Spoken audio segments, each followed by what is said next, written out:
Нов педофилски случај овој пат во Девар. Случајот во полиција и во Центарот за социјални работи овој грозоморен чин го пријавил војкото на малолетното девојче.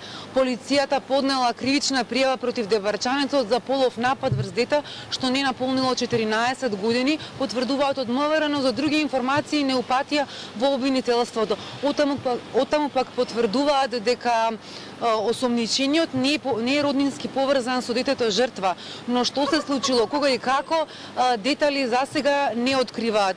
Осомничениот бил сослушан во присуство на неговиот адвокат, а исто така и со девојчето жртва се разговарало во присуство на социјален работник. За осомничениот деварчанец се определен првично краткотраен притвор од 48 часа, понатака, зависно од тоа како ќе се одвива истрагата и доказите, судот во Гостивар, судија на претходна постапка, ќе одлучи дали ќе му биде продолжен притворот. Токму на оваа тема, како што кажа Драги, разговараме со председателот на првата детска амбасада Меѓаш, господинот Драги Змјанац. Господин Змјанац, не можеме конкретно да коментираме за овој случај, има се уште штури информации, но генерално регистар за педофили, хемиска кастрација, драстично повистоки казни. Што уште остана да се направи од областа на превенцијата на педофилијата? Мора системот сега во овој случај да се мобилизира. Значи детето мора да биде на сигурно, а осомничениот да биде во притвор за да не се случи да изврши притисок над детето жртва. И секако мора да се санкционира најсоодветно, значи минимум 15 години казна, но ако забележувате и вашиот коментар е тоа и покрај тоа што се зголемија казните, на минимум 15 години се воведе хемиска кастрација, централен регистар имаме се уште жална бројка статистика кај што и понатаму децата се жртви на сексуална злоупотреба, педофилија и инцест. Превенција, одговор е превенција, поголема мобилност пред се на родителите, на центрите социјална работа, на училишните психолози и педагози и на целото граѓанско општество и на медиумите. Значи вакви случаеви мора да бидат изолирани, да се стават под контрола.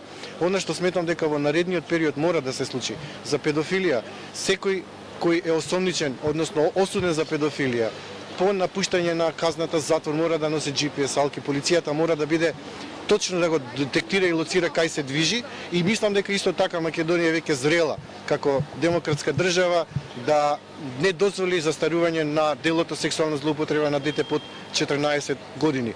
Но превенцијата е клучен одговор. Значи училиштето, градинката треба се едуцираат децата за непристоен допир, дека децата имаат право на приватност, дека децата не смеат да влегуваат во непознат автомобил или пак да примаат подароци, едноставно поголема мобилност и на воспитно-образовниот процес и кадар, и на медиумите, а и на родителите поголема будност и мобилност. Споминавте да не застаруваат делата. Дали имате информација дека се случувало и да застарат вакви кривични дела и како се движат казните сега? Порано беа коментарите дека се многу ниски. Дали пораснаа во меѓувреме? Со наше инсистирање, залагање, застапување уште 2008 година владата нитна седница ги зголеми казните, но се покажа дека овие репресивни мерки немаат превентивен карактер. Ние повторно инсистиравме веќе во февруари минимум казните се 15 години, но вие можете да замислите дека нема сигурен третман за работа со еден педофил, родоскрнавувач во затвор, дека треба да се почне со терапија, психотерапија и медикаментна терапија, така наречена хемиска кастрација, уште кога е во затвор, затоа што едноставно педофилите се непоправливи, тие не може да го контролираат либидото и нагонот и во 70% случаи го повторуваат делото. Дали овој педофил е рецидивист или не, немам информации, но сметам дека законодавецот мора да регулира. За секој повторништо треба доживотна казна затвор или целосна изолација, едноставно мора да го ставиме оваа патологија под контрола.